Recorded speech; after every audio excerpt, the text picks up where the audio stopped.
Bueno, buenos días a todos y a todas.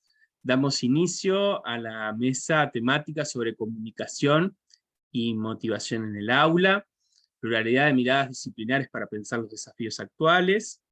En esta mesa cabe destacar que tenemos un espacio de intercambio internacional, porque tenemos participantes de diferentes partes del mundo, de España, de Guatemala, de Uruguay, de diferentes disciplinas, ¿sí? De ciencias de la educación, de psicología, de semiótica, y después también de investigadoras que vienen abordando diferentes niveles educativos, lo cual se transversalizan en este eje de comunicación y motivación en el aula que nos convoca a la presente mesa. Brevemente, que se puedan presentar, ¿sí? Para luego pasar a la presentación, que adelanto un poco la dinámica. La idea es que puedan compartir este, sus reflexiones, algunos elementos que hacen bueno, al desarrollo de su investigación, a partir de algunas preguntas disparadoras que tienen que ver dónde se han encontrado con esta temática, qué aspectos de la investigación, del desarrollo académico los están motivando en este momento, y también qué piensan hacer con esos resultados, con esos hallazgos que vienen indagando, ¿sí? Así que tenemos, por un lado, al doctor, al profesor Carlos Augusto Velázquez. Después tenemos a la profesora Noemí Bardelli y a la profesora Graciela Playot, que bueno, vienen de diferentes espacios, diferentes culturas, diferentes disciplinas que seguro van a enriquecer el intercambio que vamos a desarrollar. También aclarar que uno de los compañeros que estaba inscrito en la mesa no va a poder participar por motivos de salud, y si alcanza el tiempo, en lugar de él voy a poder compartir algo de mi tesis de doctorado. Así que, por ahí, Carlos, Augusto, Tito, Velázquez, comenzamos contigo, bueno, brevemente te puedas presentar y compartir lo que traes para nosotros. Muy bien, buenos días a todas y a todos. Gracias por esta invitación. Ya lo dijo Nicolás, mi nombre es Carlos Velázquez y yo estoy trabajando en la Universidad de San Carlos de Guatemala. Dirijo el Departamento de Estudios de Posgrados en Comunicación y pues voy a compartirles algo relacionado con una mirada semiótica a todos estos fenómenos comunicativos, pedagógicos que estamos viviendo. No sé, Nicolás, si la dinámica sea que de una vez presente o nos vamos a presentar todos y luego...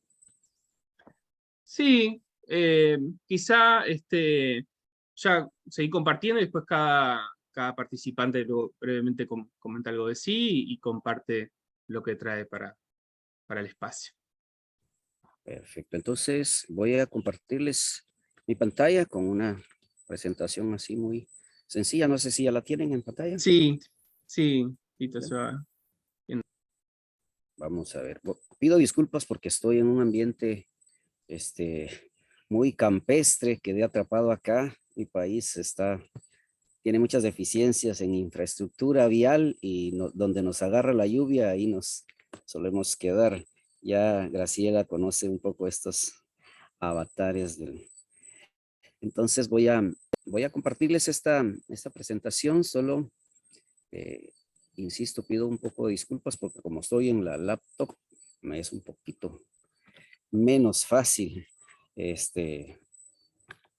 hacer los cambios y las operaciones que se necesitan. Yo les quiero compartir algo acerca de este proceso de iconización que estamos viviendo a partir de la migración a la virtualidad ya normalizada, que es más o menos, y siendo optimistas, como que la realidad pospandémica en la que empezamos a transitar. Y la idea es ofrecerles esa mirada semiótica eh, a partir de la cual nosotros, desde mi especificidad, asumimos que el lenguaje, ya lo decía un poco Nicolás, modela el mundo, lo decía en la charla previa, modela la forma en que vemos, y por supuesto estamos hablando de lenguaje en términos primero muy genéricos y luego también muy específicos. Solo el hecho de tener esta conformación tan plurinacional ya plantea un desafío puramente semiótico, un desafío comunicacional, porque pues precisamente se parte de que si todo comunica, entonces nosotros como docentes tenemos que hacer de la comunicación, de nuestra comunicación, un elemento ostensible, es decir, un elemento racionalmente moldeable y previsible para los fines didácticos. Eh, Siempre se escuchan estas frases de que a partir de esta normalización de la virtualidad, pues todo cambia, ya nada va a ser lo mismo. Aunque por otra parte ya quienes están integrados, los millennials y todas las nuevas generaciones, pues es parte normal, está integrado, encarnado en cada uno de ellos. Y por eso creo que puede resultar un poquito interesante, por lo menos una mirada semiótica que desplaza un poquito ese debate de que o ya todo cambió o nada cambió, hacia la necesidad de un cambio de paradigma comunicacional, precisamente a raíz de una nueva semiósfera, este es el término que usaba Lotman, una nueva semiósfera didáctica, es decir, una nueva ecología en donde si bien los contenidos no necesariamente están cambiando o no están cambiando con el ritmo de las formas, esos contenidos permanecen, y lo que sí se está transformando son las plataformas comunicacionales. Por supuesto, lo pedagógico pesa, pero insisto, esto es algo con lo que hemos convivido siempre. Los que ya tenemos algunos añitos, pues lo sabemos, la investigación didáctica ha estado ahí, y tal vez en el fondo una de las preocupaciones es que sigue estando ahí, es decir, como que se quedó estancada la investigación en sí misma y por sí misma, y como que se hace una mirada muy tecnológica, muy tecnocrática, tecnoutópica, y se descuidan los aspectos esencialmente tecnológicos. Nosotros asumimos siempre que nuestra actitud resiliente iba a salvar las situaciones en las que nos vimos envueltos o los que nos estamos viendo envueltos. En Guatemala, les comento, seguimos totalmente, por lo menos en el ámbito universitario, seguimos totalmente en la virtualidad, porque acabamos de tener una nueva oleada, la sexta, y entonces pues la situación nos sigue empujando hacia lo virtual, a pesar de que en nuestro país, Gabriela lo sabe bastante, las condiciones didácticas, pedagógicas y obviamente tecnológicas, económicas, no nos permiten un desarrollo en este sentido. Entonces, el problema que yo veo es que en latitudes como la mía, a los docentes se nos lanza como kamikazes a enfrentar una situación para la cual no estamos preparados, y tampoco tenemos las herramientas que pudieran permitirnos estar al día.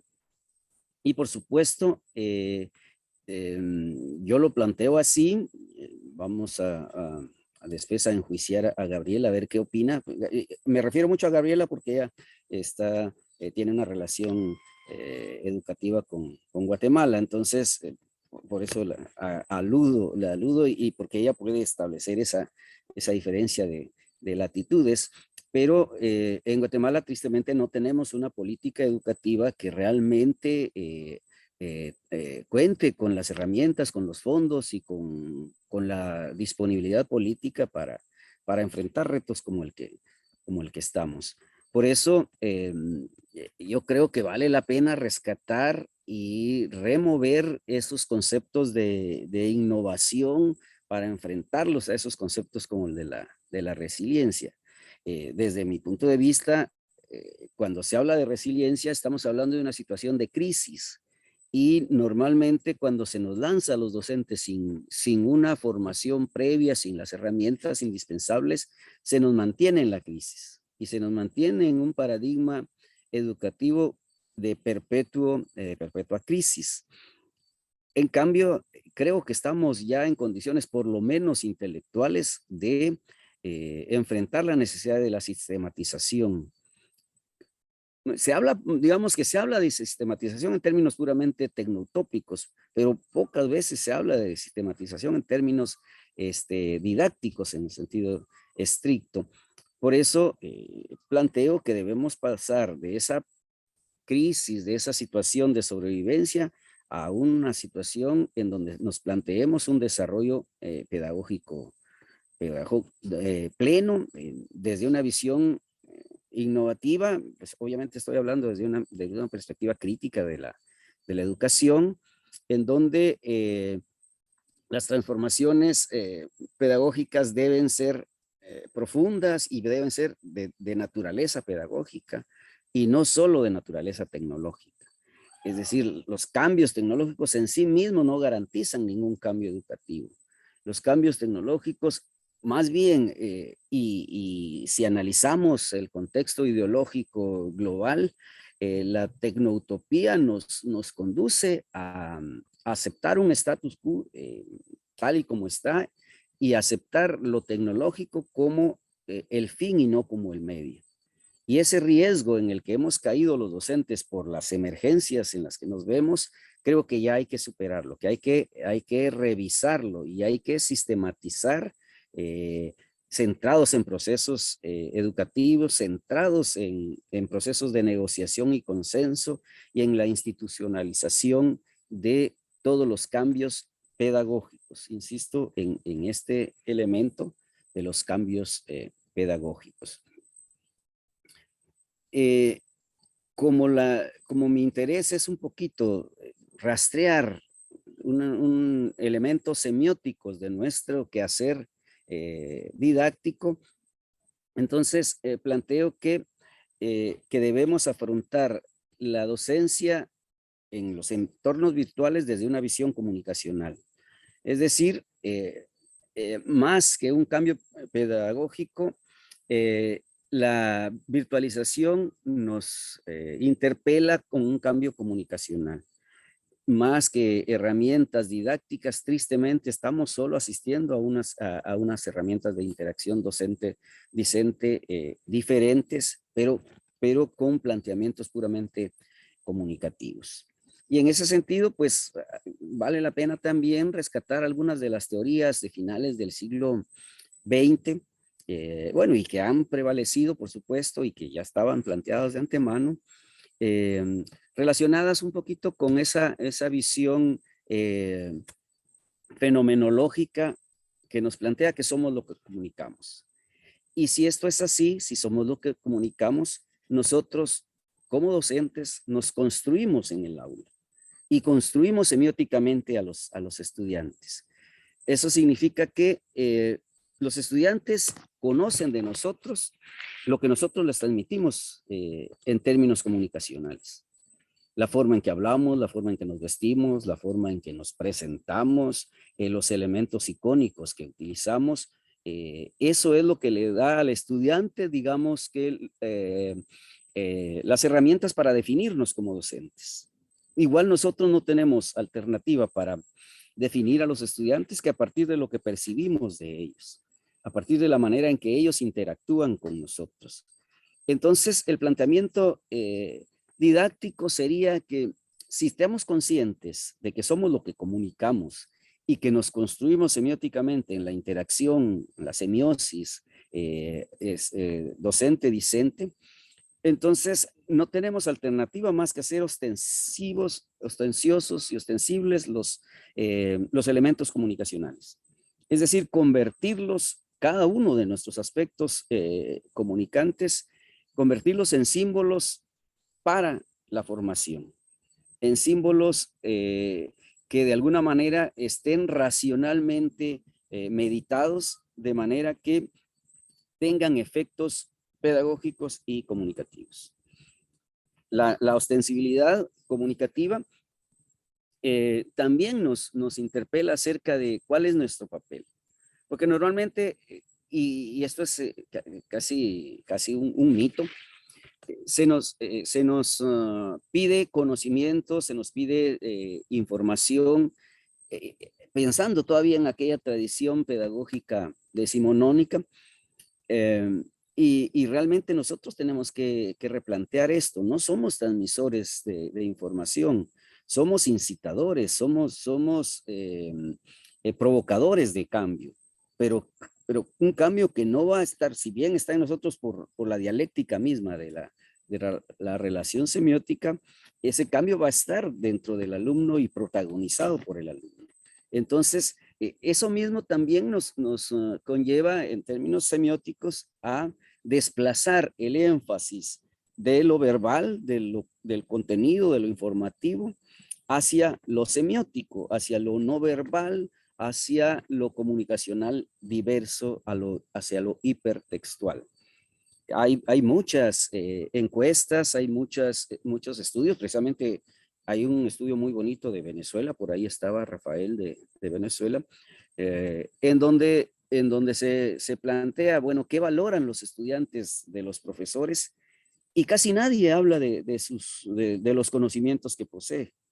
Es un 95% en una de las encuestas, un 95% de estudiantes planteaba que, o sea, valoraba cada uno decía en sus propios términos y palabras, valoraba más bien las actitudes, las formas de comunicarse, las formas de establecer empatía. Entonces, estamos ante una nueva semiosfera educativa, ante un nuevo paradigma comunicativo, hacia unas nuevas plataformas de comunicación, en donde la comunicación se vuelve necesariamente asincrónica. Es decir, y ahora mismo Nicolás lo decía, bueno, estamos grabando precisamente porque esta misma charla la pueden escuchar después o en cualquier momento. Estamos en este momento sincrónico nosotros acá, pero asincrónicamente podemos estar en muchos lugares y en muchos momentos. Entonces, eso significa que tenemos que planificar cualquier discurso, cualquier tipo de comunicación en elementos pedagógicamente pertinentes. Hay que sacar partido de esta ostensibilidad comunicativa. Y por supuesto, hay que prever esa asincronía, atemporalidad o postemporalidad, y diseñar mensajes que sabemos que van a ser transitorios en el sentido del proceso semiótico de recepción, pero que van a ser permanentes en el sentido de la accesibilidad y que de alguna manera nos deben interpelar para que no nos conformemos con la sincronía. En una época tradicional, normal, pues nos preocupábamos del momento de la clase y difícilmente trascendía, con excepción de lo verbal, que casi siempre ha sido, difícilmente trascendía el momento. Ahora estamos ante un momento de aprendizaje autónomo en donde los ritmos de aprendizaje son atemporales también. Y si hacemos eco de ese ideal crítico de una autoformación, de un autoaprendizaje, cada estudiante va aprendiendo a su ritmo a partir de herramientas que nosotros podamos darle que sean atemporales. Y esa relación que se establece también debe tomar en cuenta en términos semióticos la realidad de los estudiantes a quienes nos estamos dirigiendo. Yo me imagino que la mayoría de los que estamos acá en este panel fuimos formados dentro de la modernidad clásica, de la modernidad racional.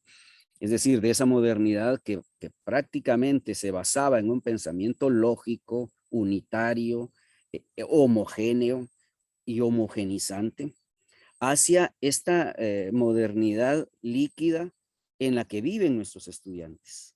independientemente del rango etario, los estudiantes con los que convivimos ya viven esa modernidad líquida en donde la racionalidad deja de ser el centro de pretensión en la formación.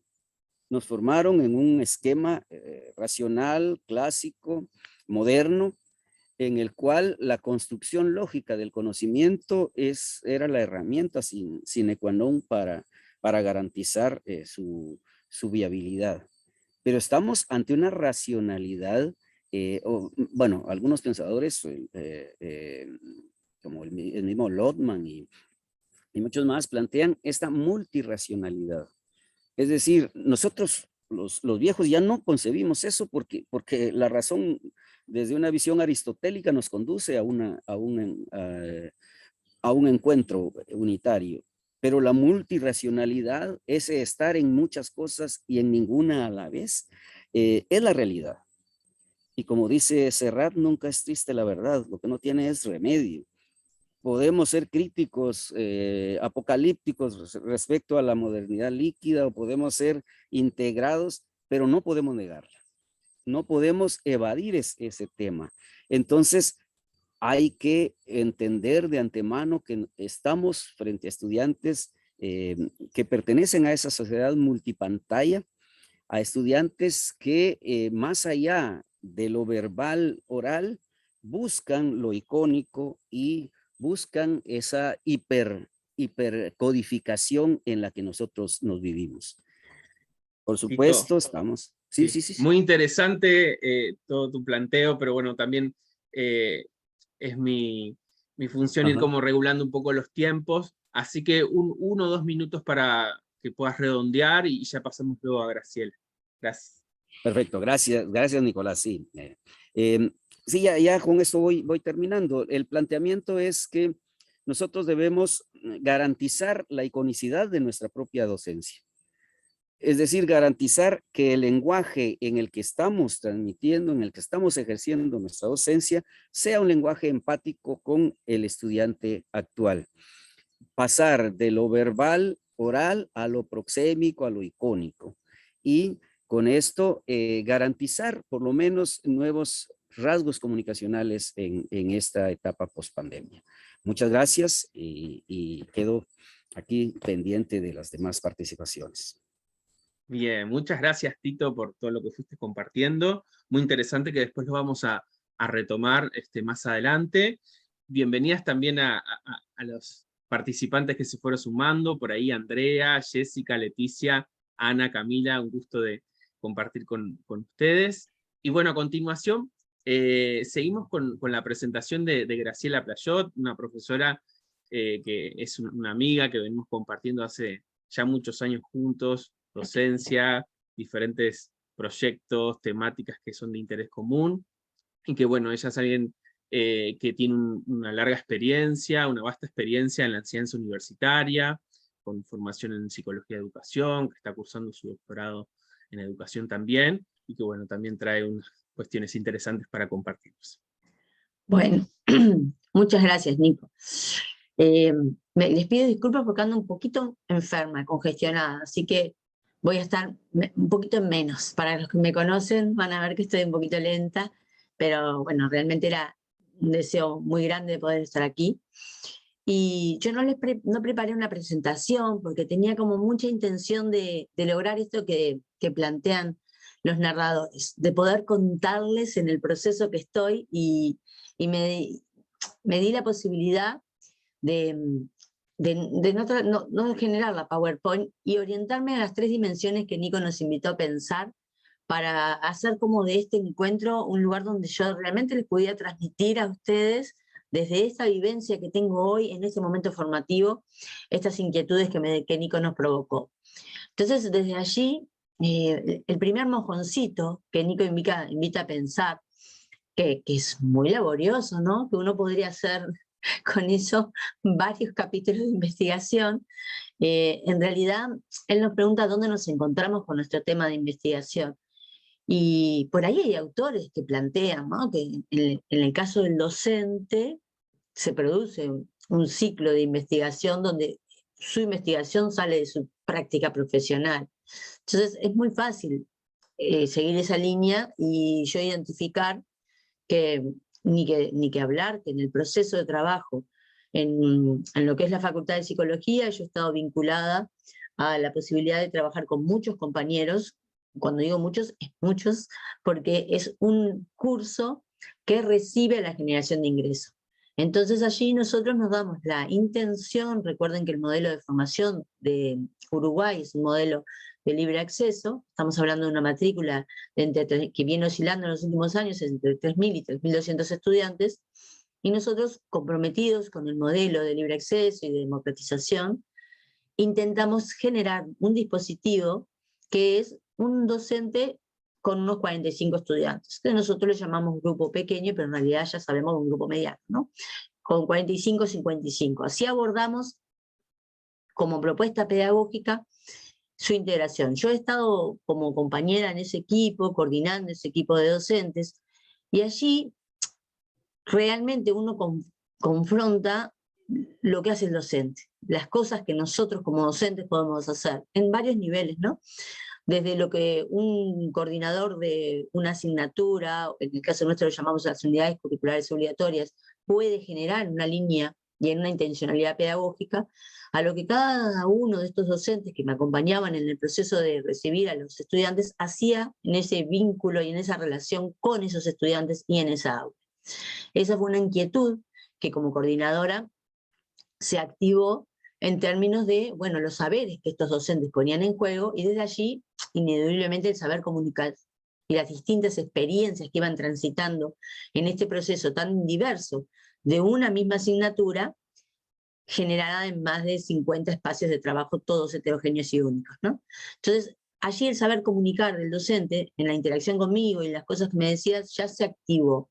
Pero obviamente que era un saber comunicar que se activaba y se conectaba con mi proceso formativo, por supuesto, con aquellos docentes que me habían recepcionado. A mí me gusta trabajar mucho, igual que con Nicolás, compartimos el interés de la población de ingreso, ¿no? En esto de las pedagogías de inicio, de la línea de Mankowski. Y ahí conecté inmediatamente con mi proceso como estudiante, y me di cuenta que como estudiante también me sentí recepcionada en la comunicación con algunos docentes y me sentí expulsada en la comunicación con algunos docentes. Y eso recae mucho en, bueno, ¿qué hace el estudiante con esa conexión o expulsión en esos tempranos momentos de vida universitaria y confusión? Pero ¿saben qué? Y ya les cuento el último mojoncito de esta primera invitación de Nico. La cosa era mucho más profunda. Yo estaba allí nadando racionalmente y emocionalmente en que por ahí había encontrado mi tema de investigación y que ahí se iba mi pasión, y de repente recibo una invitación de una amiga, compañera, Elda Monetti, una docente argentina, a hacer un curso de autoetnografía. Y ahí se me desarmó todo, porque en la autoetnografía transité ese proceso formativo y habíamos 3 compañeros que estábamos en tesis doctoral, y no tuvimos la mejor idea que investigar desde la autoetnografía donde habíamos encontrado nuestro tema de investigación. Y bueno, esta metodología, que con los cuestionamientos que tiene hoy, ¿no? En el marco de lo cualitativo también, hermoso seminario de Silvia Bernard, una mexicana, muy formada en autoetnografía, me hizo ir muchísimo más atrás. Yo diría como esto del ombligo de la tesis, fue así como yo generé la reflexión del proceso, y me conecté con la comunicación no verbal en mi proceso vital. Y eso me reconfiguró el vínculo hacia la tesis, y bueno, lejos de ponerme en un lugar, manejando la implicancia, ¿no?, autorreferencial, me dio un mayor espectro para entender esto de la comunicación no verbal desde cuando estaba alrededor de mi vida, y cómo había sido y tomado distintos procesos de construcción según los entornos, ¿no? Un poco sistémicamente, los entornos que me fueron comprometiendo. Y de ese viaje autoetnográfico volví a mi pregunta de investigación realmente mucho más sabia, diría yo, más armónica, y logré continuar el trabajo que vengo haciendo con mi compañía de todos los docentes y con el apoyo de Tito también, en la USAC. La universidad es la Universidad San Carlos de Guatemala, única universidad estatal, donde me vengo dando la posibilidad de preguntarme sobre cuáles son las conductas de comunicación no verbal en el docente de ingreso, ¿sí? En las aulas de ingreso, perdón, en las aulas de ingreso.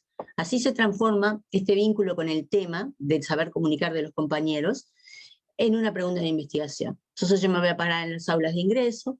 Las aulas de ingreso las vamos a ver en la heterogeneidad de los diseños curriculares. Vamos a ver aulas numerosas presenciales, estamos hablando de 300 estudiantes, entre 300 y 400, aulas virtuales numerosas, aulas virtuales de pequeños grupos, estas de 35, 40, y aulas presenciales. Y en este momento, contarles que, bueno, me encuentro muy entusiasmada, diría Tito, nadando en datos, que fue lo que él me dijo que me iba a pasar, que iba a estar nadando en datos. Estoy en el proceso de realizar las entrevistas. También realicé ya observaciones, cosa que me tenía muy preocupada, porque no sabía si los compañeros me iban a dejar registrar, porque la comunicación no verbal, obviamente, voy todo el tiempo a las filmaciones. Entonces, bueno, estoy ahí, como dice Tito, nadando en datos, y podríamos pasar a la segunda pregunta de Nico, bueno, ¿qué me sorprende, qué me indigna? Varias cosas. Estoy como, en principio, estoy un poco enamorada, algo que tengo que manejar. Estoy enamorada de los docentes con los que he entrevistado. La muestra que trabajo yo es una muestra intencional que sigue la línea la trabajé con un equipo de acá de asesoría pedagógica de la facultad, discutimos este recorte. Tomamos las materias que significativamente podrían vincular más al estudiante al ingreso, siguiendo la línea de un planteo de Tinto, de la persistencia, que él dice que, bueno, experiencias que tengan que ver con la profesión o que legitimen al estudiante desde la participación, son experiencias que pueden ayudar a su persistencia. Entonces allí recortamos nosotros en el primer semestre y en el segundo semestre son cuatro materias que especialmente se vinculan con facilitar el ingreso del estudiante desde distintas perspectivas, ¿no? Unas las ponen en contenido disciplinar, otras les dan herramientas para el trabajo intelectual, y otras acompañan todo su proceso reflexivo de inicio de la universidad y de comprender la formación integral. Y me está pasando esto, me encuentro un poco enamorada de estos docentes.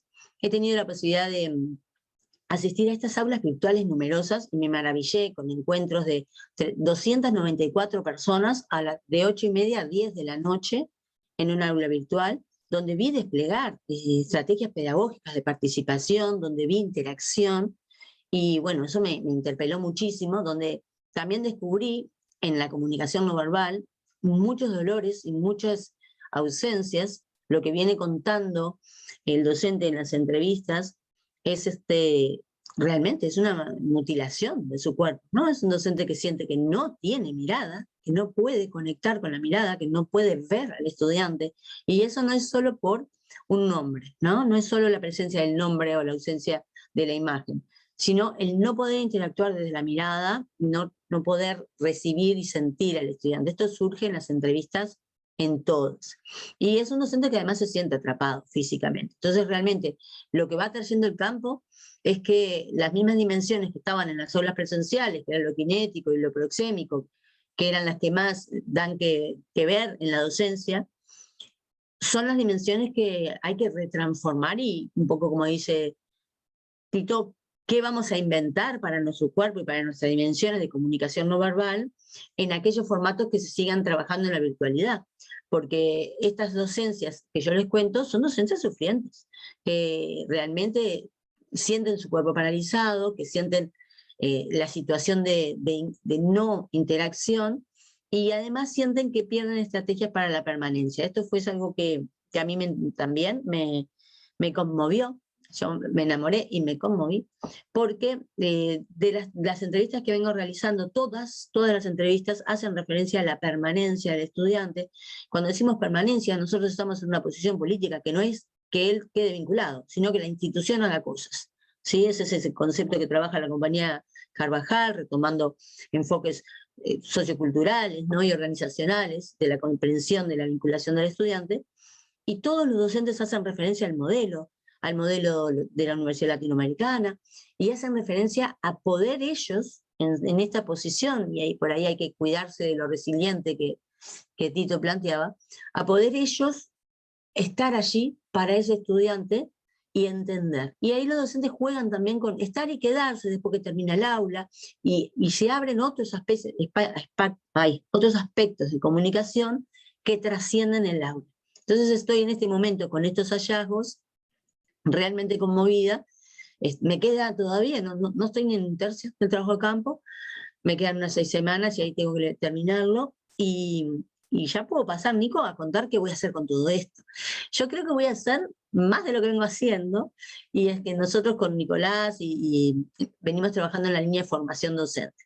Realmente me parece que el registro de transformación que la tesis pueda construir, no solo que se da, y esto también me acordaba a Tito cuando charlábamos nosotros, el docente cuando le hago la entrevista, el proceso de volver consciente la comunicación no verbal es increíble las pausas que se dan, o sea, cómo se produce la entrevista y cómo el docente me dice, mira, realmente yo esto no lo estaba pensando. Entonces hay un proceso ya allí de metacognición y de reflexión de la práctica que se da en la entrevista, y a mí me lleva a la formadora y termino la entrevista también como con esta construcción con el docente de que él pueda visualizar sus elementos didácticos que me está compartiendo y señalando.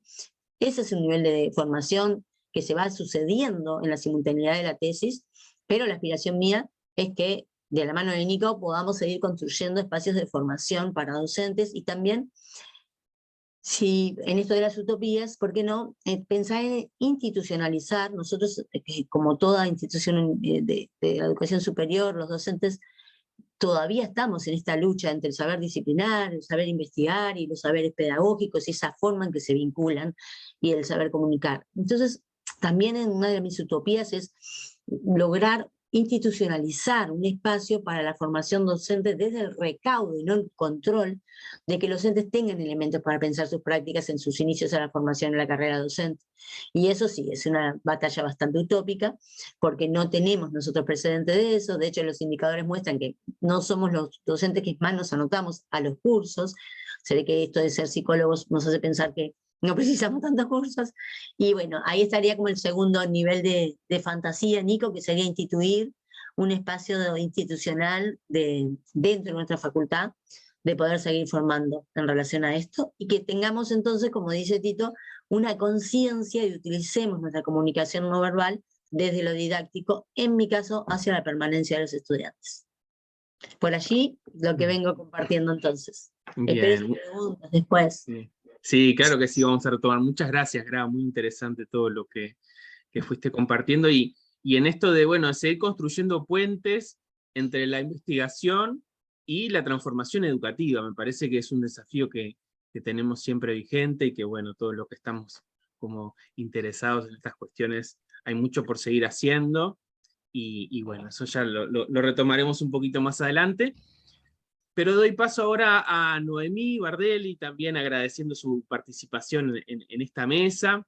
Ella es licenciada en Ciencias de la Educación, profesora en Educación Media y Superior en Ciencias de la Educación de la UBA, magíster en Psicología Cognitiva y Aprendizaje de Flaxo, Argentina, y la Autónoma de Madrid, y ahora se encuentra finalizando ya en lo último, veníamos conversando al inicio, de su tesis doctoral en Educación de la UBA, y bueno, ya está por ya finalizar ese proceso.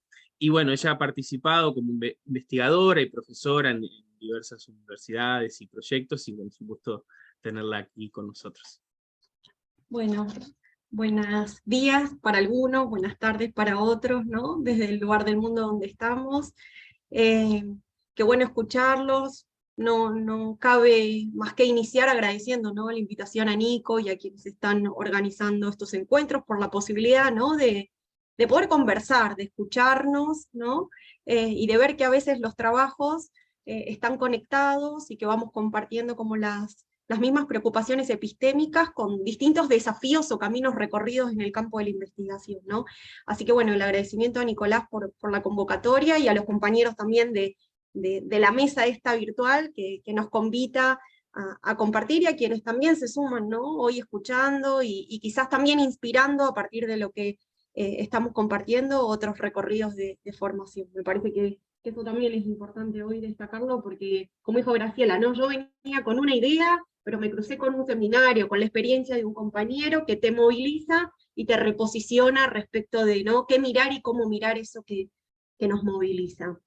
Yo sí traje una presentación porque quiero compartirle algunos resultados, entonces como para poder organizar y que esos resultados tienen que ver también con un camino de investigación que he transitado. No sé si ahí están pudiendo ver, ¿sí? También tomé las preguntas de Nicolás, ¿no?, pensando en las palabras que nos convocaban a esta mesa, pero tratando de combinar cuáles eran mis preocupaciones, cuál era el camino que voy recorriendo, y en eso cuáles son los desafíos de investigación que creo que retroalimentan la mirada sobre la práctica, ¿no? En esto de cómo te encontraste con tu tema de investigación, yo me defino como una docente investigadora, ¿no? El trabajo en el aula es el que me ha inspirado y el que me ha confrontado con ciertas inquietudes y preocupaciones epistémicas, particularmente mi trabajo, a diferencia, ¿no?, de lo que Carlos y Graciela vienen compartiendo, tiene que ver con la escuela secundaria y la escuela secundaria argentina, ¿no? Hoy se convierte en un tema, parecería obligado, de investigación, porque es una escuela que tiene bastantes rótulos, ¿no? Una escuela, se dice, estallada, fragmentada, vaciada de contenido, hackeada por las demandas del contexto. Y yo vengo mirando esta escuela secundaria como nivel, ¿no?, que plantea distintas preocupaciones, porque tiene una matriz fundacional selectiva, orientada a la formación de élites, pero en los últimos años ha pasado por un proceso de expansión que tiene que ver con la apertura a nuevos públicos escolares y con la obligatoriedad que adquiere este nivel educativo, y que resulta bastante reciente si uno mira, ¿no?, una historia educativa, al menos en Argentina, que es donde yo investigo, que tiene que ver recién con el 2006, y una ley que dice, como decimos nosotros, que los pibes tienen que estar dentro de la escuela, no solo ingresar, sino permanecer y también lograr su egreso. Particularmente, y en el marco de la educación secundaria, investigo en la provincia de Neuquén, que es una provincia de la Patagonia, ¿no?, que tiene ciertos factores sociales y políticos que, enclavados en los territorios, plantean ciertas disputas y luchas, no solo docentes, sino también que impregnan los modos en los que se configuran las prácticas pedagógicas, y miro, ¿no?, como haciendo zoom, ¿no?, tratando de hacer zoom en lo que me interesa, miro particularmente las escuelas secundarias técnicas, que son escuelas, ¿no?, que están vinculadas a la formación para el mundo del trabajo, y que vienen planteando ciertos desafíos en sus diálogos, ¿no?, con las dinámicas socioproductivas, ¿no?, regionales, provinciales, y las relaciones que pueden tender con la formación escolar. Es decir, se arma ahí un meollo vinculado a ciertas tradiciones y gramática escolar propia de los contextos educativos, pero resignificados con la formación para el mundo del trabajo.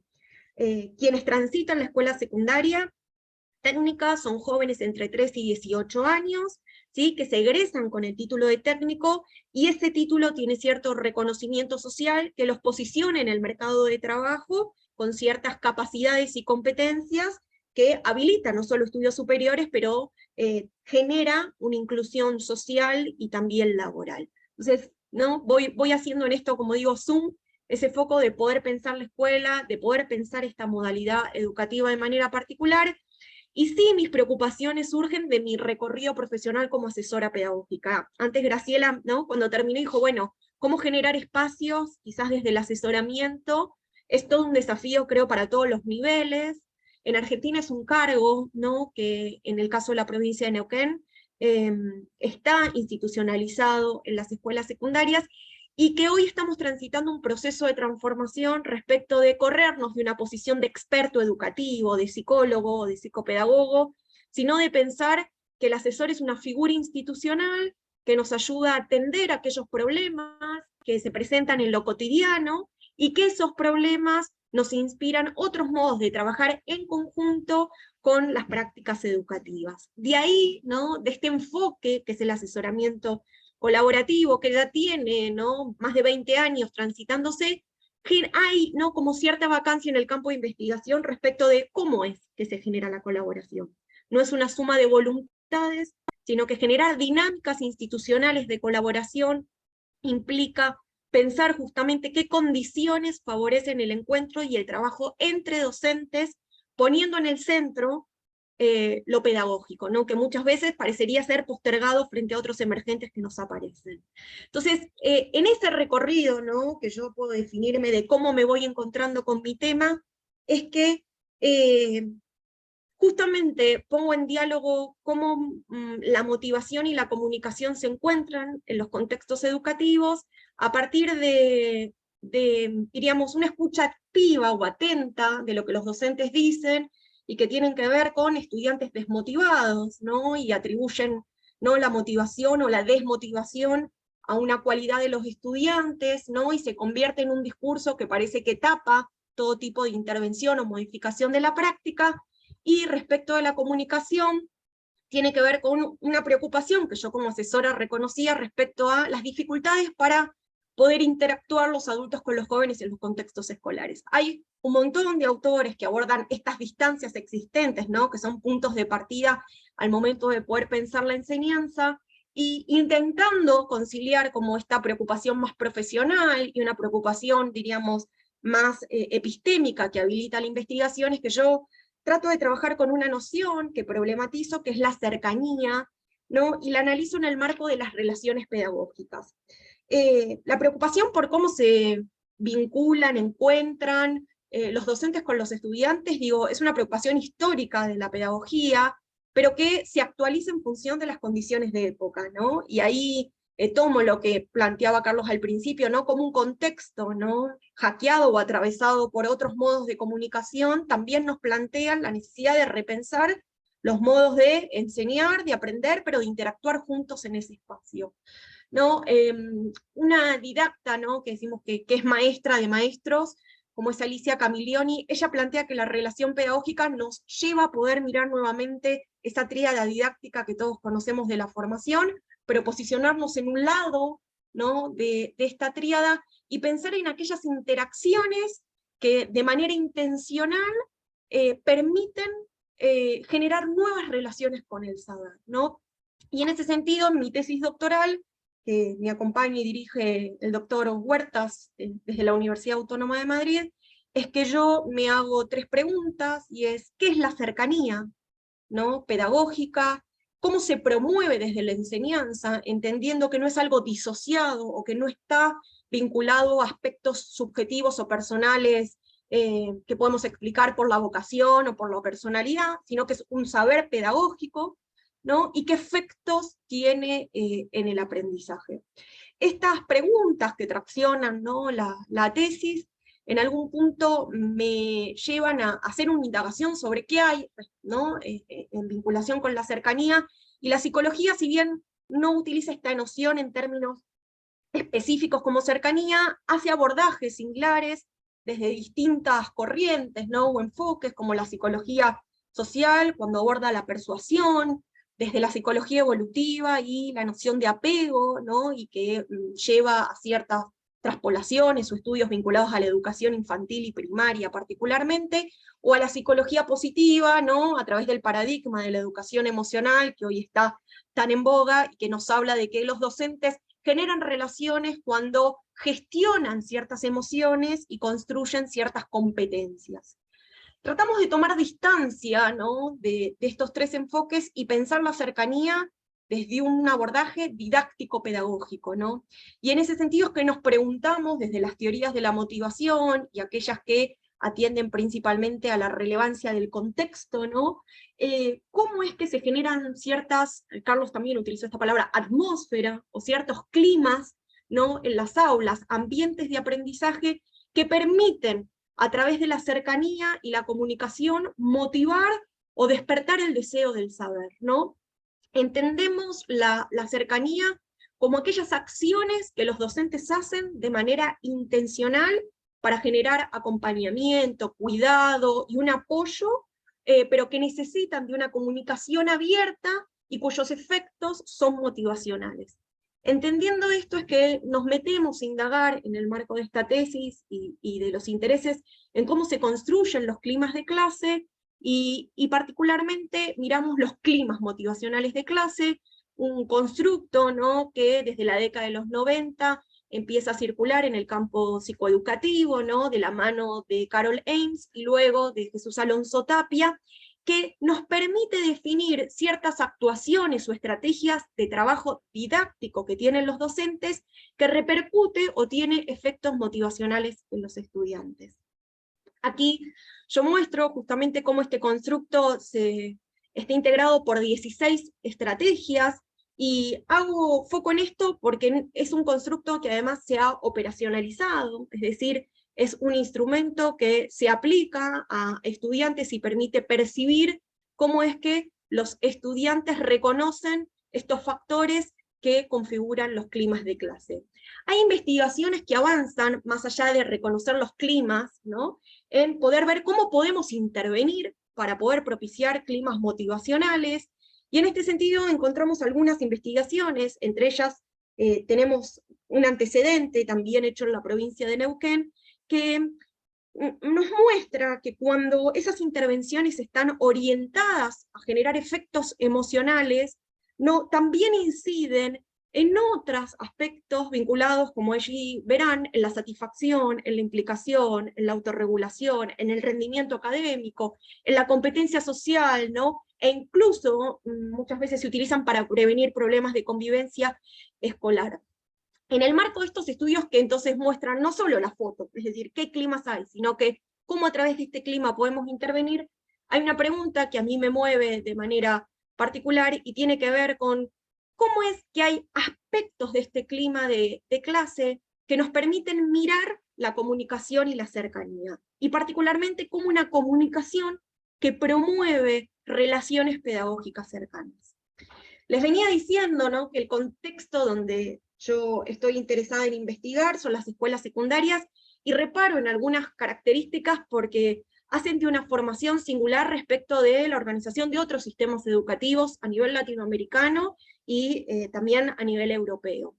Pensar que la educación o la formación para el mundo del trabajo está enmarcada dentro de la educación obligatoria hace que pelee o entra, como diríamos, en tensión con el formato escolar. Estas propuestas tienen 6 años, una más de lo que se espera o está estipulado en la escuela secundaria común. Tienen una jornada muy extensa, los estudiantes pasan en la escuela desde las 8 de la mañana hasta las 6 de la tarde. Hay un sentido del aprendizaje porque reconocen cuál es el valor económico y social que tienen esos saberes en el mercado de trabajo. Hay una fuerte carga de espacios de naturaleza práctica, por lo tanto la teoría y la práctica entran en un diálogo permanente respecto a este sentido que tiene el aprendizaje, y la pregunta sobre la cercanía y la comunicación en clave motivacional en este contexto adquiere, diríamos, resonancia, teniendo en cuenta que hay algo de la formación de oficios, ¿no?, que tiene un sentido artesanal que parecería, ¿no?, que se reproducen estas relaciones que se dan en este contexto de manera singular. Se habla de una relación artesanal, ¿no?, un vínculo que a partir de cómo se dan las condiciones de enseñanza y aprendizaje se vería favorecido y propicia otro tipo de relación pedagógica. Yo les muestro en el marco de mi tesis, que tiene 2 estudios, uno que tiene que ver con cómo diseñar instrumentos para poder mirar esto, ¿no? A mí me mueve particularmente reconocer cómo ayudar al docente a identificar qué pasa con la cercanía en esa clase y qué pasa con la comunicación. Y es por eso que hemos construido 2 cuestionarios, ¿no? Uno tiene que ver, centrados en la relación pedagógica, uno tiene que ver con la comunicación particularmente y otro con la cercanía. Decimos que son diseños que tienen por detrás una revisión de ciertos estudios, ¿no?, que funcionan como antecedentes, que dan cuenta del estado del arte respecto de estas 2 nociones, ¿no?, como serían cercanía y comunicación, y que nos han permitido, ¿no?, ponerlos en juego, y lo que nos propusimos fue analizar sus propiedades psicométricas, compararlo con este constructo de clima de clase que tiene una validez transcultural, y además ver cuáles, diríamos, las relaciones que encontramos entre la cercanía y la comunicación, y la satisfacción y el interés que tienen los estudiantes. Les voy a mostrar algunos datos que me parece que son interesantes de poder mirarlo. Echamos a rodar, diríamos, estos dos instrumentos, los administramos en una población de 459 estudiantes, en 2 escuelas técnicas. Van a ver ahí la discriminación respecto del género, pero también hay otras variables independientes, que yo no me voy a ocupar hoy de analizarlas, pero que pueden incidir en estas percepciones que tienen los estudiantes, como es el tipo de gestión escolar, si las escuelas son privadas o estatales, el momento, ¿no?, de la trayectoria de los estudiantes, es decir, si están cursando el ciclo básico o superior, y además, si esa cercanía o esa comunicación está influenciada por el área curricular que el docente tiene a cargo, ¿no? Y miramos particularmente 3 áreas que son transversales y comunes también con las escuelas secundarias comunes, ¿no?, y que muchas veces se utilizan en las evaluaciones internacionales, pero también nos detuvimos en poder mirar aquellas asignaturas que son propiamente prácticas, y características de la formación técnica. Les decía que aplicamos el instrumento del clima motivacional, que tiene 32 ítems, antes mencionaba que tiene validación transcultural, pero que nosotros, en función del contexto argentino y de la educación secundaria técnica, hicimos una adaptación, ¿sí? Y como les decía, creamos 2 instrumentos, uno de comunicación, que tiene 10 ítems, ¿no? Tiene 5 dimensiones, se evalúa el vocabulario, el lenguaje no verbal, y ahí, ¿no?, tenemos punto de conexión con Graciela. Miramos cómo gestiona o cómo genera, ¿no?, situaciones vinculadas al humor el docente, los efectos motivacionales que tiene esa comunicación e incluso el contexto. Es un instrumento de 10 ítems, bastante breve y de fácil aplicación. Respecto de la cercanía, tenemos algunos antecedentes, ya veníamos probando algunos instrumentos, pero aquí tenemos una versión de 9 ítems, también algo muy corto, y que evalúa no solo cómo los docentes generan conflictos, sino también cómo generan cercanía. Y finalmente, una escala de interés y de satisfacción, en donde también advertimos cuál es la implicación de los estudiantes respecto del aprendizaje. ¿Qué encontramos, ¿no?, cuando hacemos los análisis estadísticos y tratamos de ver las propiedades psicométricas, que son instrumentos que cumplen con ciertas condiciones necesarias para poder desarrollar estos estudios, y eso se ve en los índices de fiabilidad que estoy mostrando en la presentación? Cuando nos ponemos a mirar qué pasa con el clima motivacional, como habíamos hecho ajustes, también quisimos hacer una prueba de la estructura factorial, y encontramos que el instrumento en esta versión cumplía con un buen nivel de fiabilidad, y tratamos de ver cuáles eran las correlaciones. Y aquí nos interesa ver que el clima motivacional correlaciona con este cuestionario, la percepción que los estudiantes tienen de comunicación y de cercanía, pero lo que nos interesa reparar particularmente, y a los fines también de esta mesa, es la correlación que encontramos entre la comunicación y la cercanía.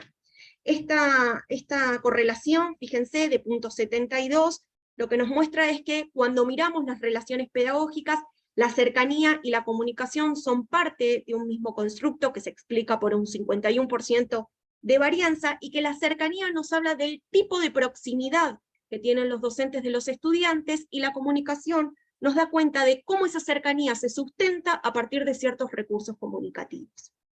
Mirando esto, tratamos de profundizar cómo es que estas percepciones inciden en la satisfacción y en el interés de los estudiantes. A través de un análisis de regresión, identificamos que efectivamente incidían estas percepciones en estos indicadores. Hicimos un análisis de camino, y aquí identificamos con mucha más precisión que el único predictor significativo, ¿no?, que encontramos de de satisfacción e interés es la cercanía, y que la comunicación es un buen predictor también de la cercanía.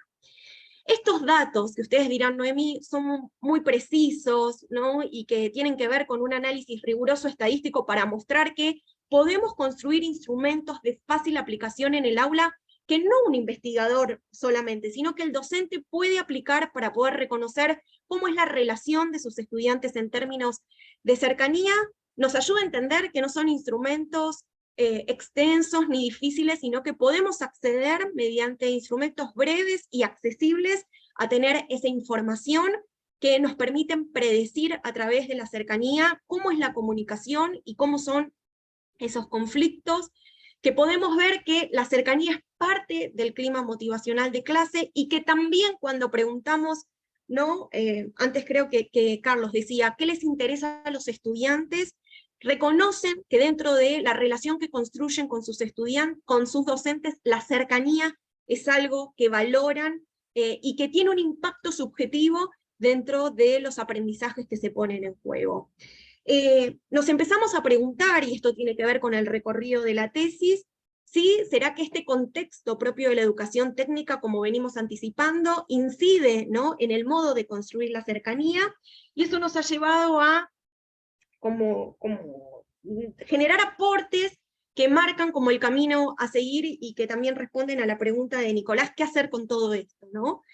El primero es que tenemos que seguir investigando, y es por ello que entendemos que la idea o la noción de cercanía amerita una mirada desde ambos actores involucrados en las relaciones pedagógicas, y avanzamos en unas entrevistas que han resultado sumamente interesantes con los estudiantes, donde nos dicen de qué está hecha esa cercanía, ¿no?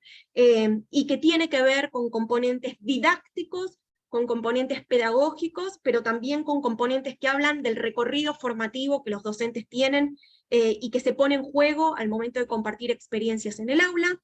Y a partir de este estudio lo que hemos hecho es una intervención, ¿no? ¿Cómo es que ayudamos a otros a generar cercanía? Y en este sentido hemos puesto en marcha un programa de asesoramiento pedagógico centrado en la colaboración con docentes, que viene a visibilizar, ¿no?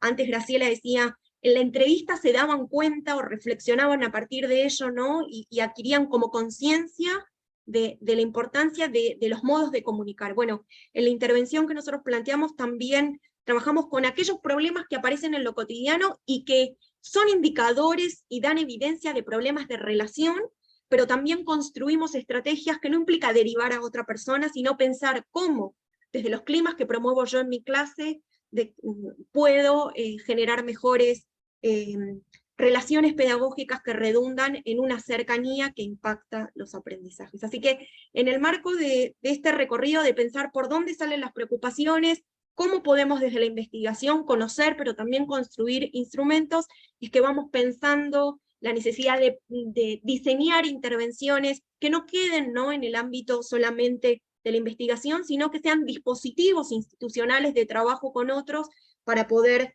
mejorar en este caso la cercanía y la comunicación. Así que algo de esto es lo que yo hoy quería compartir con ustedes. Bien, Noemí, muchas gracias por compartir todo lo que vienes trabajando. Un gusto escucharlos a los tres, y ahora en estos minutos que nos quedan, me gustaría quizá compartirles algo de lo que yo vengo trabajando en interacción con lo que ustedes fueron compartiendo, porque encuentro como varias conexiones de sus preocupaciones y de sus intereses, y también dejar algunos minutos para, bueno, conversar entre nosotros, conversar también con inquietudes que puedan surgir, tener un espacio seguir con este espacio de reflexión, de conversación, en función de lo que fuimos conversando.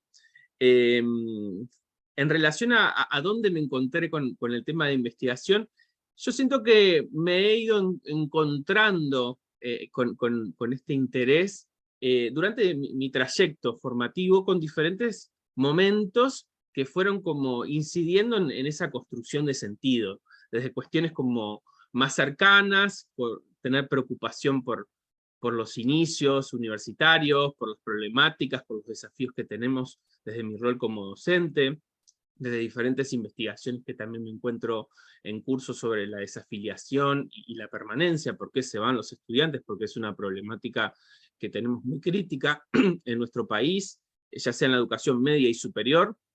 Tenemos niveles muy altos de abandono, entonces poder comprender cómo se dan estos procesos, qué condiciones, por ahí como hablaba Noemí, facilitan el aprendizaje o facilitan la permanencia, cuáles son las condiciones que a lo contrario, ¿no? impactan en la desvinculación, el abandono, ha sido como una preocupación de estos últimos años, que hemos también tenido de forma colectiva con otros compañeros de la estructura que formo parte, pero yendo más hacia atrás, se conecta con intereses también como disciplinares y profesionales de la línea sistémica en psicología, de ciertos acercamientos que he tenido desde experiencias a nivel profesional y académico, y con un como marco epistemológico de referencia en esto de lo sistémico relacional que ha sido también como, bueno, un cierto respaldo como para ver y pensar como los problemas que he ido abordando. Y si vuelvo quizá más hacia atrás, siento que hay también algo como asociado a una sensibilidad o hacia un interés que he tenido en relación a poder entender cómo se relacionan las cosas, cómo nos relacionamos, cómo se dan los procesos relacionales, y que ha sido algo que me ha generado como mucha curiosidad como desde mucho tiempo atrás. Entonces por ahí siento que se enmarca o se sintetiza en esto que estoy investigando sobre el clima motivacional de clase como una noción justamente relacional, sistémica, que tiene que ver con la percepción de las relaciones en el aula, y cómo esto incide en el aprendizaje, en la curiosidad, en el interés por aprender, enmarcado en el primer año, y las relaciones y las posibles relaciones con el rendimiento académico y con la permanencia de los estudiantes. Eso es como el recorte que vengo desarrollando en la Facultad de Psicología, en las generaciones de ingreso, a través de un diseño mixto que involucra un componente cuantitativo que busca entender ciertas tendencias en términos de amplitud, y un componente cualitativo que trata de justamente de poder comprender el detalle de algunos fenómenos. Entonces, con este diseño la idea es poder combinar los beneficios o las fortalezas de ambas formas de metodología de investigación, las cuales se van combinando en diferentes momentos del proceso de investigación. En un primer momento fue, disculpen, una forma más convergente, donde habían acercamientos cualitativos y cuantitativos en paralelo para la construcción de instrumentos. Luego, en la medida que esos instrumentos se fueron validando, enriqueciendo, hubo una parte cuantitativa, para luego pasar a una fase cualitativa a partir de selección de casos y también de tomar elementos para enriquecer esas pautas de entrevista y qué elementos explorar a nivel cualitativo. Entonces esa segunda parte de profundización más secuenciada, ¿no? Es decir, que se toman decisiones que luego van a incidir en segundo momento. Y por ahí ir conectando con lo que ustedes fueron planteando, ¿no? Ya enmarcado un poco del proceso que vengo investigando. Esto de entender la comunicación es entender las relaciones. Volviendo un poco a la importancia de la relación. Cómo nos comunicamos tiene que ver con cómo nos relacionamos. Y si reflexionamos sobre los procesos de comunicación, estamos reflexionando sobre los procesos de relación, y si nosotros enriquecemos, fortalecemos, generamos estrategias, repensamos, cómo nos comunicamos también, eso va a incidir en la forma que nos vamos a relacionar con otros. Lo cual es una importancia sustantiva de nuestro rol docente, poder como generar espacios que brinden herramientas frente a los nuevos desafíos y a las transformaciones culturales, sociales, tecnológicas que impactan a escala de la forma que nos relacionamos y comunicamos. Entonces, por ahí vinculando con todo lo que traía Tito de la semiósfera comunicacional, esto que tiene que ver con las plataformas comunicacionales, con cuestiones que hacen bueno, la necesidad de abordar esta dimensión de forma sustantiva para nuestra tarea docente. Después, en estos primeros hallazgos, porque esto es algo que está en proceso, yo todavía tengo que trabajar mucho por delante, pero las primeras impresiones, preocupaciones que voy identificando, se conectan mucho con cuestiones que traía Graciela en esto de lo comunicacional, asociadas a un docente disponible, ¿sí? para la comunicación, sensible a la empatía, a la accesibilidad, ¿sí? Como determinados como, requerimientos en la comunicación que son muy importantes para que se construya un buen clima y para que a su vez lo que vaya sucediendo en el aula se traduzca en interés por aprender eso y por despertar la curiosidad. Cuando él o la docente pone en marcha estos como componentes relacionales, es que el estudiante empieza a percibir un buen clima y que le interesa también lo que se está trabajando. Y después, siguiendo con el trabajo de Noemí, que tiene muchos puntos de contacto, su proyecto de investigación con lo que yo vengo investigando, sobre todo con esto del clima motivacional de clase, y con elementos que empiezan a aparecer, ya sea a nivel cuantitativo o cualitativo, donde lo socioemocional tiene más relevancia que lo académico instructivo, desde la percepción del estudiante a la hora de la percepción sobre el clima. Entonces, todo lo que tiene que ver con la comunicación, la cercanía, todos estos aspectos, aparecen como primero, aparecen en el discurso de los estudiantes como cuestiones relacionales que configuran esa plataforma, esa base, para que todo lo que tiene que ver como más con lo académico y con lo instructivo pueda fluir, pueda tener como un desarrollo más potente, ¿no? Entonces, hay esta idea de pensar en la figura del facilitador, como el asesor, como un facilitador educativo para generar las condiciones que faciliten el aprendizaje, me parece una figura bien interesante para justamente poner en marcha estas cuestiones que nos trae la evidencia y que muchas veces quedan como desconectadas de las posibilidades de transformación educativa. Algunos de otros hallazgos interesantes, muy brevemente compartirles para ya pasar unos minutos de intercambio, tienen que ver con los dispositivos, ya sea los numerosos en contraste con los de grupos reducidos, impactan en el clima, en la percepción del clima. Los dispositivos más numerosos como que inciden en una percepción más baja del clima, o de lo contrario, un grupo más reducido se percibe como con un mejor clima de motivacional de clase, utilizando el CMSQ como instrumento.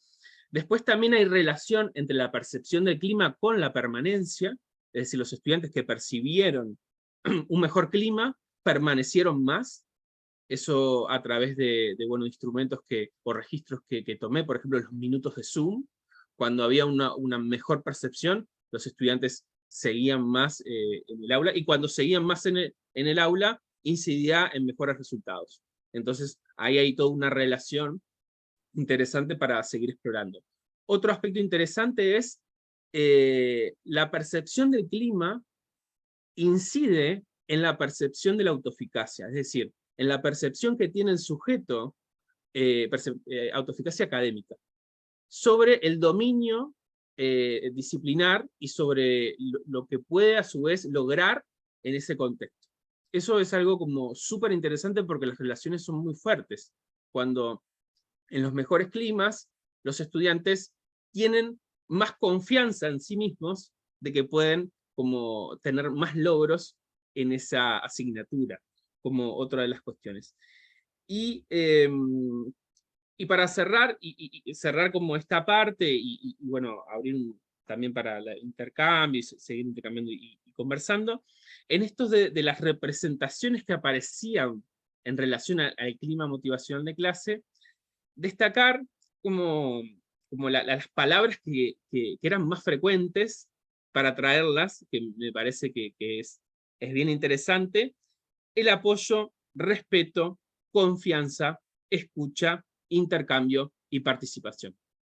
Son cuestiones relacionales que configuran esa trama y que bueno, los estudiantes lo ven como fundamentales para el proceso de aprendizaje, para sentirse motivados, para despertar su curiosidad, estas cuestiones relacionales que van configurando el clima. Así que por ahí algunos de los hallazgos que vengo transitando, y bueno, ahora invitar por ahí Rafael, Andrea, Jessica, Leticia, Ana, Camila, si quieren prender sus cámaras, si gustan hacer algún comentario, alguna pregunta. Me parece que también es un espacio muy rico para conversar con ustedes, de sus experiencias, de sus lugares, que puedan compartirnos algo, preguntarnos, y bueno, estos minutos dedicarlo para conversar juntos.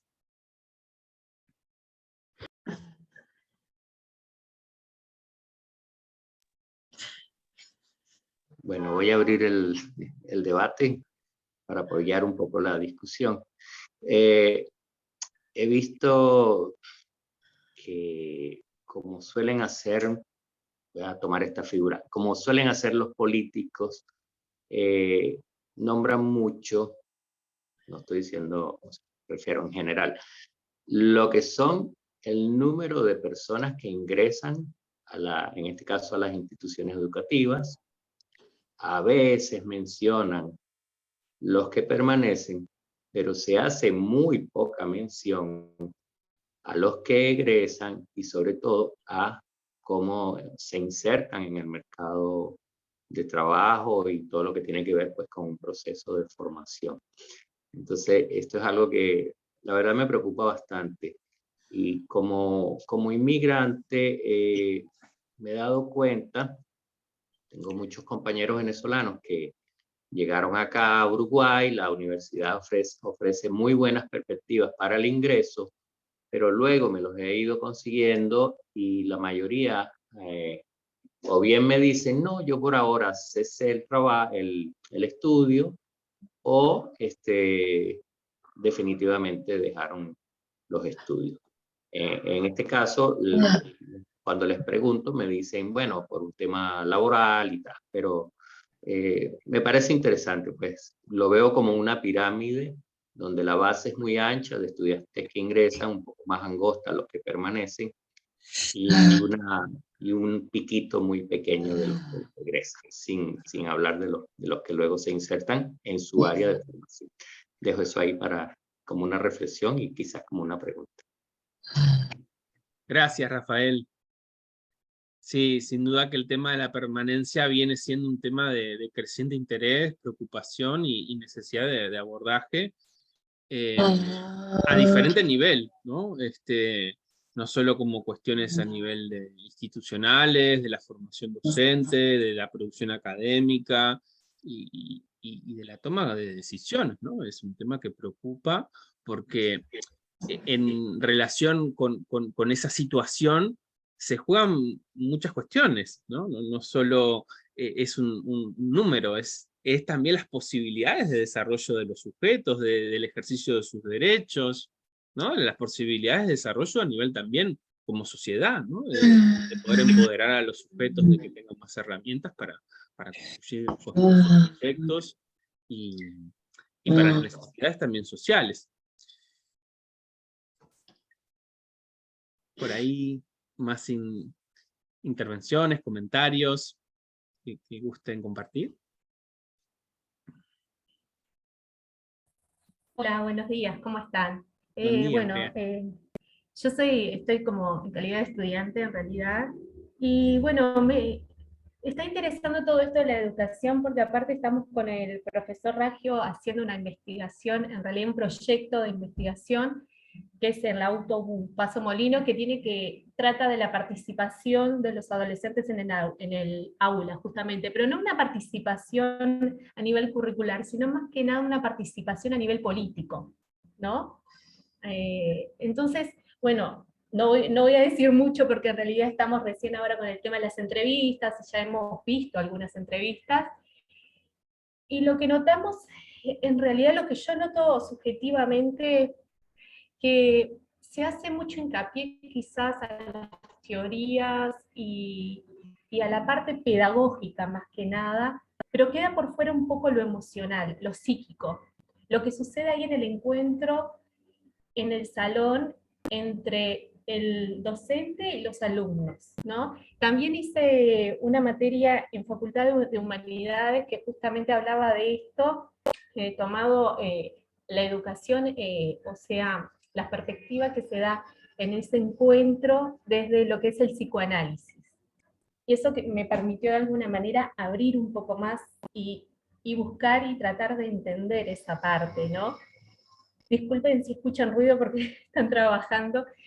Y entonces, lo que yo estoy notando, que quizás, como tú decías recién, Nicolás, y lo que veo que se sigue hablando, que no se cambia mucho, que se sigue en la misma línea, es de ver, en principio, de tener la idea, o al menos saber cuánto incide la figura del docente sobre el alumno, ¿no? ¿Cuánto incidimos? ¿Cómo voy a incidir yo, o cómo incido yo como estudiante de facultad sobre mi familia, sobre la sociedad? Eso yo creo que es un punto que a veces se debería de tener en cuenta. ¿Cuánto incidimos y cuánto inciden ustedes, los profesores mismos, sobre mí hoy en la facultad, ¿no? ¿Por qué digo esto? Porque a veces, por ejemplo, en el transitar del adolescente, en el liceo, por ejemplo, sabemos que está en una etapa que a nivel psíquico se está desprendiendo de su familia de alguna manera, se está queriendo alejar de su familia, buscando identificarse con otras personas fuera de su familia.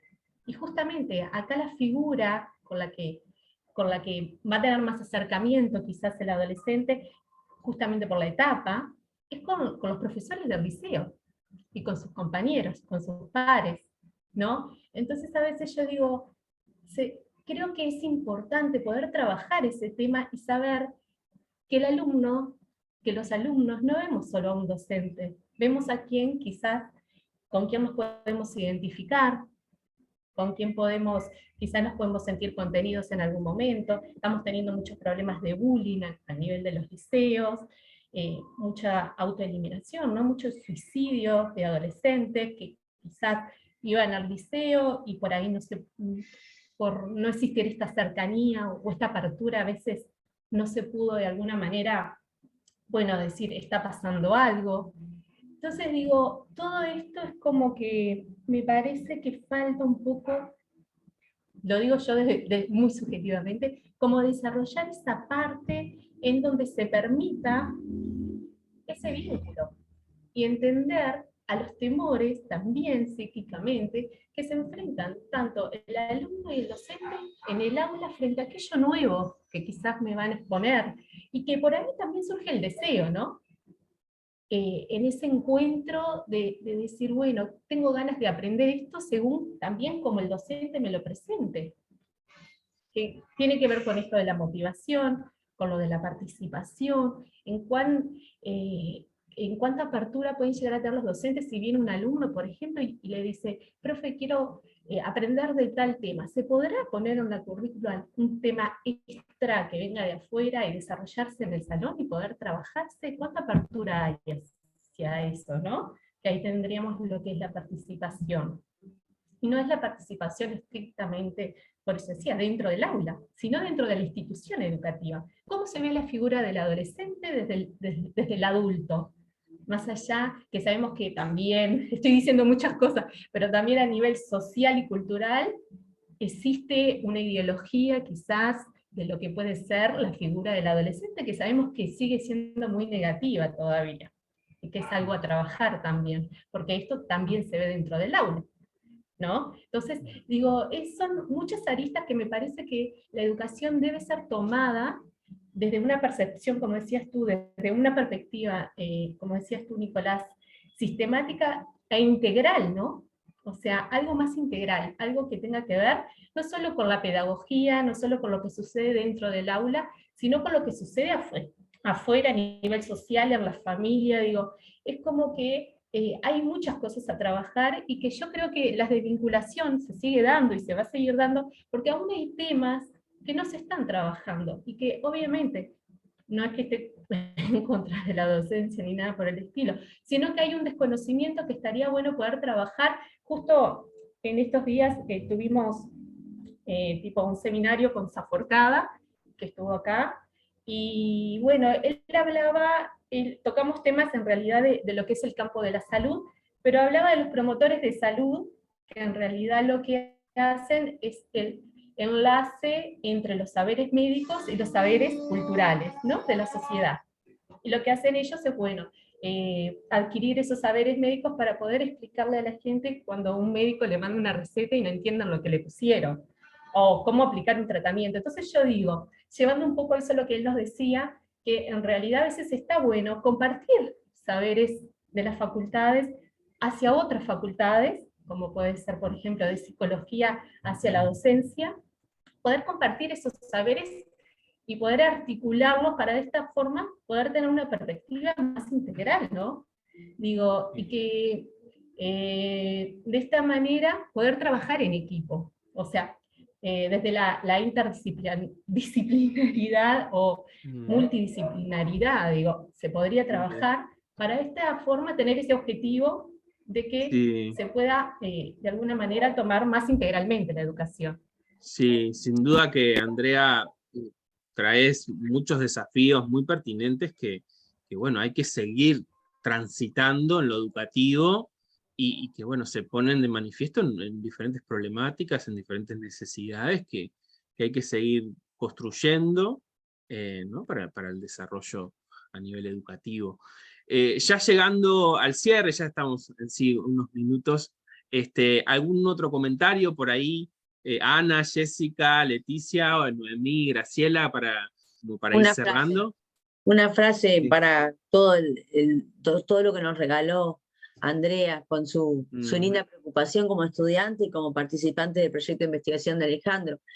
Andrea, como pensar, ¿no?, en claves de interdisciplinariedad, viste cómo se juegan estas cosas entre los aportes justamente este encuentro, ¿no?, los aportes de la psicología de la educación, tampoco psicologizar lo educativo, viste ese balance que hay que resolver, y porque también este tema de lo pedagógico, yo he tenido la posibilidad de estar al lado de gente muy formada en educación, que ellos sienten que a veces cuando investigan sobre lo pedagógico específicamente, lo pedagógico no aparece, porque obviamente las subjetividades estamos tomadas por todas nuestras circunstancias, y a veces llegar a lo pedagógico es como problemático. Entonces yo creo que esta conversación nuestra es bien interesante porque nos mueven las fronteras, ¿no? Nos mueven las fronteras de, justamente, Noemí es asesora pedagógica, Nico y yo somos psicólogos, yo soy profesora clínica también, Nicolás trabaja institucionalmente en toda la docencia, su rol de psicólogo, su rol docente, y sin embargo estamos sacando un lenguaje común muy integrado,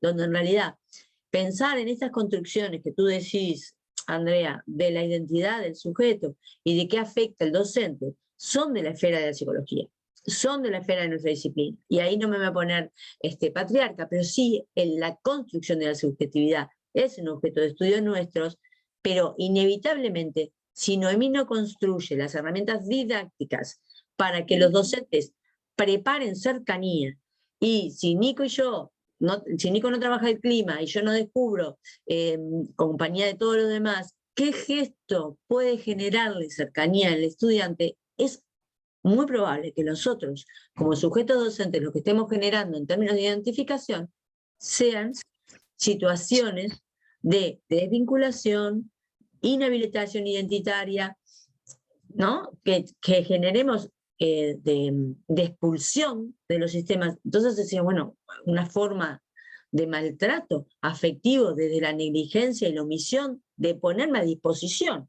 para su construcción de identidad, para su cercanía. Entonces, el docente es un sujeto de la educación y por suerte existe Noemí, que es asesora y nos va a permitir construir cuáles son los lugares de cercanía. Y nosotros, que somos psicólogos de profesión de grado e investigadores en la educación, vamos a poder también nutrir todas estas construcciones, tejerlas, ¿no?, como dice por ahí Tito, la semiósfera didáctica. Bueno, si a un profe vos en formación, imagínate, le hablas de semiófila didáctica, de cercanía y de construcción de identidad, seguro que la crisis de inscripción a la docencia se va a hacer mucho más cruda en toda América Latina y en el resto del mundo. Entonces, ¿cómo cuidarnos en estas cosas en forma complementaria y preservando en la interdisciplinariedad esa construcción del objeto, que es la calidad de vida del adolescente, su proceso de formación, y allí cómo las disciplinas aportan complementariamente. Pero esta mesa de verdad que está conectada, está comunicada, porque entiendo que los insumos de doctorado de todos nosotros y de la mano de los aportes de investigadores como Tito van a permitir generar relaciones donde vos visualices, Andrés, que la gente puede encontrar lazos de identificación en los docentes, pero para encontrarlos desde una posición de cercanía que en lo pedagógico se expresa de determinada forma y que genera ese clima motivacional. Gracias, Nico. Gracias. Noemí nos quería contar algo también. Sí, yo me quedo pensando en tres cuestiones a partir de lo que trae Andrea, digo, y que lo comparto. La primera es que tenemos que repensar qué significa también lo pedagógico, ¿no? Me parece que en esto que trae Graciela de cuáles son las fronteras o no, me parece que es necesario, ¿no? Repensarlo no solo al momento de la tarea de la investigación, sino también de las prácticas. En segundo lugar, me vienen, ¿no?, las palabras de José Contreras de que enseñar es comunicar. Entonces no es una cosa y es la otra, sino que, ¿no?, cómo enseñamos implica repensar los modos de comunicación ahí. Y la tercera es que sobre cómo nuestro trabajo afecta a los otros, demanda de instancias de reflexión. Y cuando podemos reflexionar con otros sobre las implicancias que tiene nuestra tarea, el impacto que genera en los otros y en uno mismo, es donde empezamos a mirar que hay aspectos más allá del contenido curricular que se ponen en juego en los encuentros pedagógicos. Entonces, creo que tenemos que tener una mirada más amplia de la enseñanza, ¿no?, que no se limite a la transmisión, sino que en la enseñanza hay un proceso formativo que envuelve subjetivamente al otro y que allí pasan cosas. Yo, en el marco de las entrevistas que hago a los estudiantes, plantean que cuando un docente es cercano, ellos se sienten reconocidos, y más allá del objeto de saber que se pone en juego, se habilitan a hablar de dos cuestiones que salen recurrentes. Una, digo, pensando en las juventudes hoy, ¿no?, son las cuestiones de género, que se visibilizan, se ponen ahí en juego en el aula, y eso implica las discusiones, en mi caso y en mi contexto, respecto de por qué, por ejemplo, ordeñar le corresponde a las chicas o a los chicos, por qué levantar las bolsas de abono es más pesado y lo tienen que hacer los chicos y las chicas no, digo, y se ponen esas discusiones, hasta cuestiones de abuso que salen y se dicen en el aula. Y el otro tema es el que vos traes, que tiene que ver con las diferencias político-partidarias. Entonces, cuando tienen esa cercanía con el docente, se los reconoce no solo en condición de alumnos, sino como jóvenes con capacidad, ¿no?, discursiva también, de plantear sus posicionamientos, las cuestiones de género y las cuestiones políticas, también se disponen en el aula como objeto de discusión e incluso como aprendizaje. En ese sentido hay una autora argentina que es Mariana Nobile.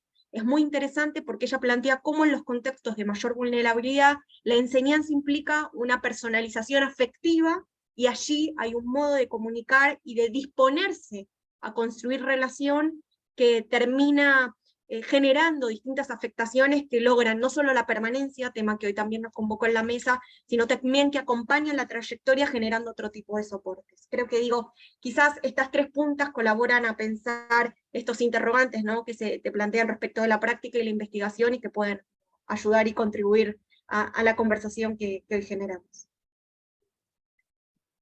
Muchas gracias, Noemí. Creo que también aparece esto de todo lo otro que sucede mientras se está dando clase. Suceden como muchas cosas en paralelo.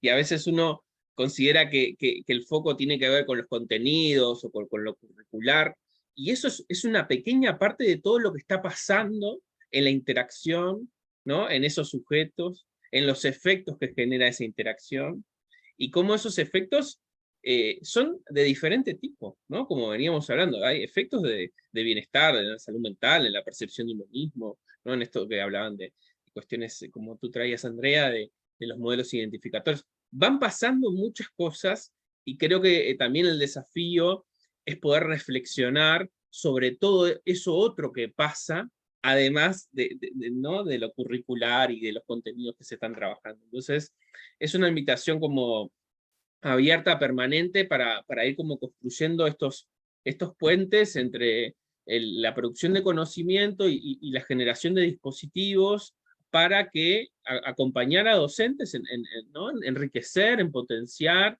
en nutrir sus prácticas bueno, con todos estos ciencias que aportan a lo educativo, ¿no? Desde la psicología, ¿no? De sociología, como hay tantas otras, y que bueno, van dando aportes para ir como generando otras posibilidades de reflexión y transformación, porque también se trata de eso, ¿no? De ir acompañando las transformaciones sociales, culturales que se van desarrollando y que luego eso tienen efectos a diferente escala, institucional, grupal, ¿no? Etcétera. Así que bueno, no sé si quedaba algún comentario más, alguna inquietud que quieran compartir para cerrar. Por ahí, Yo quiero Tito. agradecerles este espacio tan bonito de interacción y pues ponerme a su disposición en cualquier momento estamos. Yo debo retirarme ahorita Ajá, porque tengo ya otro sí. compromiso, así es que muchas Bien. gracias y qué gusto Bueno, haber compartido con ustedes. Hasta muchas pronto. gracias. Muchas gracias a ti, Tito, y a todos, a Noemí, a Graciela, a todos, a Andrea, Ana, Rafael, Jessica y Leticia, que bueno, acompañaron este espacio, y bueno, y en nombre bueno, de la organización y del instituto, agradecerles especialmente bueno, todo lo que pudieron compartir, que este material también está grabado y que queda como un insumo para seguirlo pensando, para que pueda ser también visto por otros que no pudieron estar. Así que bueno, un gusto poder compartir esta instancia, y será hasta otro momento, porque son conversaciones que luego se van retomando en otros espacios, y bueno, va a ser un gusto si también nos volvemos a encontrar. Hasta luego. Gracias. Una linda tarde. Chao, Que chao. sigan bien. Adiós.